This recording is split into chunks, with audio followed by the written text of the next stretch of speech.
So now we are going to discuss question answers of the poem The Quarrel. So first we have working with the poem. तो question number 1 है with your partner try to guess the meaning of the underlined phrases.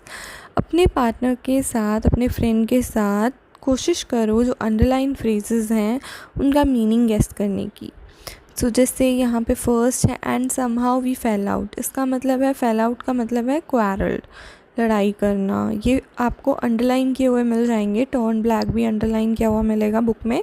The afternoon turn black. Turn black का मतलब होता है वह spoil due to bad mood, मतलब बुरे mood की वजह से कोई चीज़ ख़राब हो जाना, स्पॉइल हो जाना. Next we have question number 2. Read this lines from the poem. ये पोएम में से लाइन्स दी गई हैं, आपने रीड करनी है. जैसे one thing led to another, the start of it was slight, the end of it was strong, the afternoon turn black, thumb me on the back. So now you have to write the meanings of all these lines. तो जैसे first line we have one thing led to another. इसका क्या मतलब है? इसका मतलब ये है कि फ़ाइट जो है वो कंटिन्यू हुई और एक के बाद दूसरा आर्ग्यूमेंट होता गया और हमारी जो आफ्टरनून थी, दोपहर थी, वो बहुत ज़्यादा ख़राब हो गई, अनप्लीजेंट हो गई. नेक्स्ट है the start of it was slight. इसका मतलब है कि जो कॉज था क्वारल, मतलब जब लड़ाई स्टार्ट हुई तो उसके पीछे का कारण जो था वो बहुत ही छोटा सा था, माइनर सा था, बट एंड उसका बहुत ज़्यादा स्ट्रॉन्ग था. जैसे इसका मतलब क्या हो गया कि जो क्वारल थी जब वो एंड हुई तो बहुत ही कड़वे नोट पे हुई थी. Next we have the afternoon turn black. इसका मतलब है कि जो क्वारल थी उसने हमारा मूड ख़राब कर दिया और जो हमारी आफ्टरनून थी वो बहुत ज़्यादा खुशी वाली, हैप्पी वाली, हैप्पीनेस वाली नहीं थी. नेक्स्ट है thumb me on the back. इसका मतलब है कि मेरी बैक पे थप आया एक फ्रेंडली मैनर में. Now we have third question.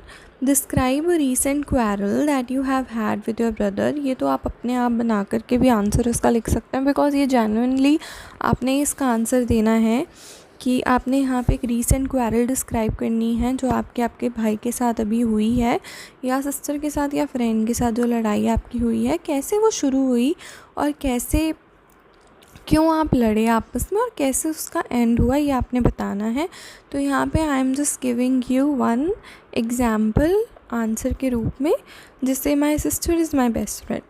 मेरी सिस्टर मेरी बेस्ट फ्रेंड है और मुझे हमेशा हेल्प करती है सारी प्रॉब्लम सॉल्व करने में. बट एक दिन क्या हुआ, हमारे बीच में एक आर्ग्यूमेंट हो गया जब मैंने उसे ये बताया कि तुम मेरा होमवर्क कर दो. As I was feeling lethargic. मुझे बहुत ज़्यादा, लेथर्जिक का मतलब ये हो गया कि मुझे बहुत ज़्यादा लेज़ी फील हो रहा था, मेरा मन नहीं कर रहा था काम करने का. She told me to do it myself, कि वो अपने आप काम कर दे, मैं अपने आप काम कर दूँ. उसने मुझे ये कहा. We continued with the fight. हमारी फिर लड़ाई हो गई and did not talk to each other for 5 days तक हमने आपस में बात नहीं की.